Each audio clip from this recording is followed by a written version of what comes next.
Hello అండి, అందరికీ నమస్తే. నేను మీ Gauravkrishna. Welcome back to our channel wall poster. Guys, ఈ రోజు వీడియోలో మనము అవతార్ మూవీకి సంబంధించి, దురంధర్ మూవీకి సంబంధించి, దాంతో పాటు విజయ్ తలపతి చివరి మూవీ జననాయకానికి సంబంధించి అడ్వాన్స్ బుకింగ్ కలెక్షన్స్, దాంతో పాటు మన డైనోసార్ ప్రభాస్ గారు నడిచిన రాజసభకు సంబంధించి అడ్వాన్స్ బుకింగ్ కలెక్షన్స్ కూడా ఎంతవరకు రావడం జరిగింది అనే విషయం గురించి మాట్లాడుకుందాం. సో ఛానల్ ఏమైనా కొత్తగా చూస్తున్నట్లయితే డైలీ కలెక్షన్ వీడియోస్ కోసం మన వాల్ పోస్టర్ ఛానల్ సబ్స్క్రైబ్ చేసుకొని ఫాలో అవుతూ ఉండండి.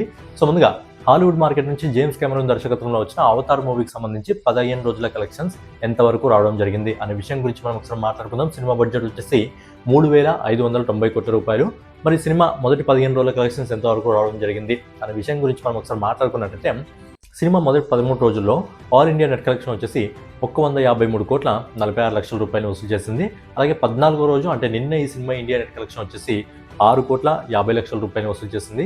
అలాగే ఈ రోజు ఇప్పటివరకు మనకు వస్తున్న రిపోర్ట్ ప్రకారం ఈ సినిమా వచ్చేసి ఈ రోజు దాదాపుగా 4 కోట్ల 10 లక్షల రూపాయలు వసూలు చేస్తుంది. సో ఫైనల్గా అవతార్ సినిమా మొదటి 15 రోజుల్లో ఇండియా నెట్ కలెక్షన్ వచ్చేసి 164 కోట్ల రూపాయలని, అలాగే దీన్ని గ్రాస్ రూపంలో కన్వర్ట్ చేసినట్టయితే ఈ సినిమా ఇప్పటివరకు దాదాపుగా 195 కోట్ల రూపాయలు వసూలు చేసింది. అలాగే అవతార్ సినిమా అనేది ప్రపంచవ్యాప్తంగా కొన్ని హాలీవుడ్ రిపోర్ట్స్ ప్రకారం ఇప్పటి వరకు దాదాపుగా $921 మిలియన్ రూపీస్ని వసూలు చేసింది. దీన్ని మన ఇండియన్ రూపీస్లో కన్వర్ట్ చేసినట్టయితే దాదాపుగా ఈ సినిమా 8,268 కోట్ల రూపాయలని ఇప్పటివరకు వసూలు చేసింది. సో లాంగ్ రన్లో ఈజీగా 10,000 కోట్లలోకి అయితే ఎంటర్ అవుతుంది. మరి 10,000 కోట్లలోకి ఎంటర్ అయిన తర్వాత ఇంకా ఈ సినిమా ఎంతవరకు వెళ్తుంది అనేది చూడాలి. ఈ నెక్స్ట్ వచ్చేసి ఆదిత్య దత్ దర్శకత్వంలో రణ్వీర్ సింగ్, సంజయ్ దత్, అర్జున్ రాంపాల్, అక్షయ్ ఖన్నా, మాధవన్ గారు ప్రధాన పాత్రలు నడిచిన దురంధర్ మూవీకి సంబంధించి 29 రోజుల కలెక్షన్స్ ఎంతవరకు రావడం జరిగింది అనే విషయం గురించి మనం ఒకసారి మాట్లాడుకున్నట్టయితే, ఈ సినిమా మొదటి 27 రోజుల్లో ఆల్ ఇండియా నెట్ కలెక్షన్ వచ్చేసి 766 కోట్ల 90 లక్షల రూపాయలు వసూలు చేసింది. అలాగే 28వ రోజు ఈ సినిమా ఇండియా నెట్ కలెక్షన్ వచ్చేసి 17 కోట్ల 25 లక్షల రూపాయలు వసూలు చేసింది. అలాగే 29వ రోజు అంటే ఈ రోజు ఇప్పటివరకు మనకు వస్తున్న రిపోర్ట్ ప్రకారం ఈ సినిమా దాదాపుగా 10 కోట్ల రూపాయలు వసూలు చేస్తుంది. ఫైనల్గా దురంధర్ సినిమా మొదటి 29 రోజుల్లో ఆల్ ఇండియా నెట్ కలెక్షన్ వచ్చేసి 794 కోట్ల 15 లక్షల రూపాయలు వసూలు చేస్తుంది. అంటే రేపటి కలెక్షన్స్తో ఈ సినిమా 800 కోట్ల నెట్ కలెక్షన్స్లో కూడా అడుగు పెడుతుంది.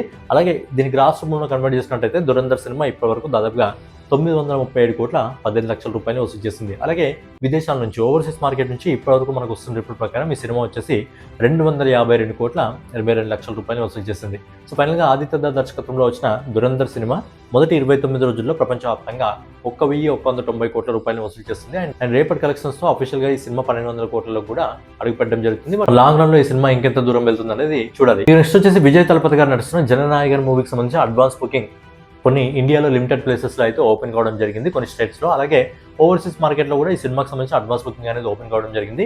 మరి ఇండియాలో ఏ విధంగా ఉంది, ఓవర్సీస్ మార్కెట్లో ఏ విధంగా ఉంది అనే విషయం గురించి మనం ఒకసారి మాట్లాడుకున్నట్టయితే, ఈ సినిమా ఇండియాలోని కేరళలో అడ్వాన్స్ బుకింగ్ అయితే కొన్ని లిమిటెడ్ ప్లేసెస్లో ఓపెన్ కావడం జరిగింది. సో కేరళ నుంచి ఇప్పటి వరకు అడ్వాన్స్ బుకింగ్ రూపంలో దాదాపు 1,98 లక్షల రూపాయలు వసూలు చేసింది. అలాగే కర్ణాటకలో కూడా ఈ సినిమాకి సంబంధించి కొన్ని చోట్ల లిమిటెడ్ ప్లేసెస్లో అడ్వాన్స్ బుకింగ్ అయితే ఓపెన్ కావడం జరిగింది. సో ఇప్పటి వరకు మనకు వస్తున్న రిపోర్ట్ ప్రకారం ఈ సినిమా దాదాపుగా కర్ణాటకలో 2 కోట్ల 67 లక్షల రూపాయలని అడ్వాన్స్ బుకింగ్ రూపంలో వసూలు చేయడం జరిగింది. సో ప్రజెంట్ అయితే కేరళ, కర్ణాటకలో మాత్రం ఓపెన్ కావడం జరిగింది. సినిమాకి సంబంధించి ఏదైతే అడ్వాన్స్ బుకింగ్ తమిళనాడులో ఓపెన్ కావడం జరుగుతుందో, సో తమిళనాడులో ఓపెన్ అయినప్పుడు ఒక కొత్త రికార్డే ఖచ్చితంగా క్రియేట్ చేయడం జరుగుతుంది. ఎందుకంటే విజయ్ తలపతి గారి చివరి సినిమా కాబట్టి ఖచ్చితంగా ఒక రేంజ్ కలెక్షన్స్ అయితే అడ్వాన్స్ బుకింగ్ రూపంలోనే రావడం జరుగుతుంది. మరి మొదటి రోజు కలెక్షన్స్ ఇంకా ఏ రేంజ్లో ఉంటాయో చూడాలి. సో ఫైనల్గా ఈ సినిమా ఇండియా నుంచి ఇప్పటివరకు వస్తున్న రిపోర్ట్ ప్రకారం 4 కోట్ల 67 లక్షల రూపాయలని అడ్వాన్స్ బుకింగ్ రూపంలో వసూలు చేయడం జరిగింది. ఇంకా సినిమా రిలీజ్ కావడానికి వారం ఉంది కాబట్టి వారం రోజుల్లో ఈ సినిమాకి సంబంధించిన అడ్వాన్స్ బుకింగ్ కలెక్షన్స్ ఇంకా పెరిగే అవకాశం ఉంది. అలాగే ఓవర్సీస్ మార్కెట్ నుంచి ఈ సినిమా ఇప్పటివరకు దాదాపుగా 16 కోట్ల 45 లక్షల రూపాయలని అడ్వాన్స్ బుకింగ్ రూపంలో వసూలు చేస్తుంది. సో ఫైనల్గా జననాయకన్ సినిమా ప్రపంచవ్యాప్తంగా ఇప్పటి వరకు దాదాపుగా 21 కోట్ల 10 లక్షల రూపాయలని అడ్వాన్స్ బుకింగ్ రూపంలో వసూలు చేయడం జరిగింది. నెక్స్ట్ వచ్చేసి మన డైనోసార్ ప్రభాస్ నటించిన రాజసభ మూవీకి సంబంధించిన అడ్వాన్స్ బుకింగ్ అయితే ఇండియాలో ఇంకా షురూ కాలేదు. బట్ ఏంటంటే ఓవర్సీస్ మార్కెట్లో కొన్ని ప్లేసెస్లో ఓపెన్ కావడం జరిగింది. సో ఓవర్సీస్ మార్కెట్లో ఇప్పటి వరకు దాదాపుగా $863K అయితే అడ్వాన్స్ బుకింగ్ రూపంలో వసూలు చేయడం జరిగింది. దీన్ని మన ఇండియన్ రూపీస్లో కన్వర్ట్ చేసినట్టయితే దాదాపుగా 7 కోట్ల 76 లక్షల రూపాయలని రాజసభ సినిమా ఆల్రెడీ అడ్వాన్స్ బుకింగ్ రూపంలో ఓవర్సీస్ మార్కెట్లో అయితే వసూలు చేయడం జరిగింది. సినిమా ఈ 2 సినిమాలు కూడా జననాయకన్ ఇంకా రాజసభ సినిమా రిలీజ్ కావడానికి ఇంకొక వారం రోజులు టైం ఉంది కాబట్టి వారం రోజుల్లో ఈ సినిమాకి సంబంధించిన కలెక్షన్స్ అయితే భారీగా వెళ్ళే అవకాశం ఉంది. కానీ మొదటి రోజు ఎవరిది పై చేయి ఉంటుంది, రాజసభది పై చేయి ఉంటుందా లేకపోతే జననాయకన్ పై చేయి ఉంటుందా అనేది మీ ఒపీనియన్ మీరు కామెంట్ రూపంలో తెలియజేయండి. సో ఫైనల్గా ఏదన్నమాట రాజసభ సంబంధించి, జననాయకన్ సంబంధించి, దురంధర్ ఇంకా అవతార్ మూవీకి సంబంధించి కలెక్షన్ వీడియో నెక్స్ట్ వీడియోలో మళ్ళీ కలుసుకుందాం. సో డైలీ కలెక్షన్ వీడియోస్ కోసం మన వాల్ పోస్టర్ ఛానల్ని ఫాలో అవుతూ ఉండండి.